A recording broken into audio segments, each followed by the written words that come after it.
एक लड़का था। उसका नाम सुंदर था। उसका रंग सांवला था और उसका चेहरा भी कुछ ज़्यादा खूबसूरत नहीं बना हुआ था। जब वो विद्यालय पढ़ने गया तो दो मित्र थे उसके। स्कूल में दो सहपाठी पढ़ते थे, एक वरुण और एक अंकुर।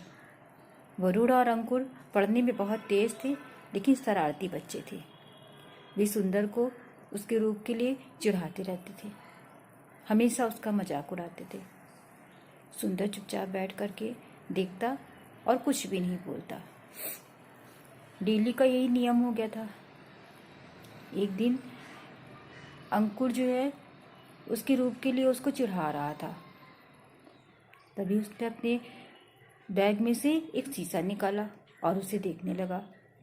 तब सुधीर ने कहा अंकुर से, देखो कैसे शीशा निकाल के देख रहा है, बिल्कुल बेवकूफ़ है लगता है। तो उसने उससे कहा कि तुम शीशा क्यों देख रहे हो बार बार, इतने खूबसूरत हो कि तुम बार बार शीशा देखते हो। तो उसने कहा कि मैं शीशा इसलिए देखता हूँ कि ताकि मैं अपने रूप को देख करके अपने अंदर इतने गुण ले आऊँ कि कोई मेरे रूप को ना देखे। मेरे अंदर इतने गुण हो जाए कि वो मेरे गुणों के आगे मेरा रूप व्यर्थ हो जाए। दोनों ने सुना। उसके विद्यालय में एक अध्यापिका आई। उन्होंने पढ़ाया, उन्होंने बच्चों को समझाया कि किसी की हमें अवहेलना नहीं करनी चाहिए। दोनों ने सुना, फिर उसे अनसुनी कर दी। फिर दूसरे दिन ऐसा ही हुआ। जब सुंदर इस विद्यालय आया तब अंकुर और सुधीर उसे चिढ़ाने लगे।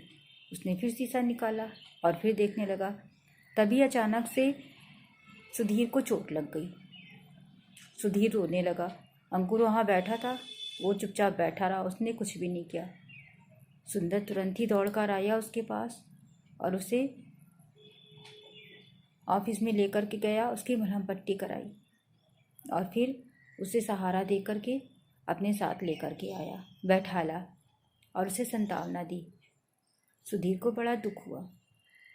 उसने सोचा, मैं जिसकी जो है रोज़ मजाक उड़ाता था, आज उसी ने मेरी मदद की।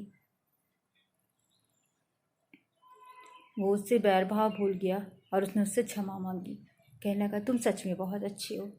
मैं तुम्हारा हमेशा मजाक उड़ाता था, लेकिन आज मुसीबत पड़ने पर तुम्ही ने मेरा साथ दिया। और जो मेरा मित्र था वो तो बिल्कुल उसने ध्यान ही नहीं दिया। तुम सच्चे मित्र हो। आज से हमारी तुम्हारी दोस्ती। और ये कहकर सुधीर ने उसे अपना मित्र बना लिया। तो दोस्तों, जिसके अंदर गुण होते हैं उसका रूप अपने आप ही सुंदर हो जाता है। हमेशा इंसान के अवगुण ही उसे कुरूप बना देते हैं। हमें अपने अंदर के अवगुणों को दूर करना चाहिए और इतने गुण लाने चाहिए कि हमारे अंदर भले ही सुंदर रूप ना हो, लेकिन गुणों से हमारा रूप निखर के आ जाए।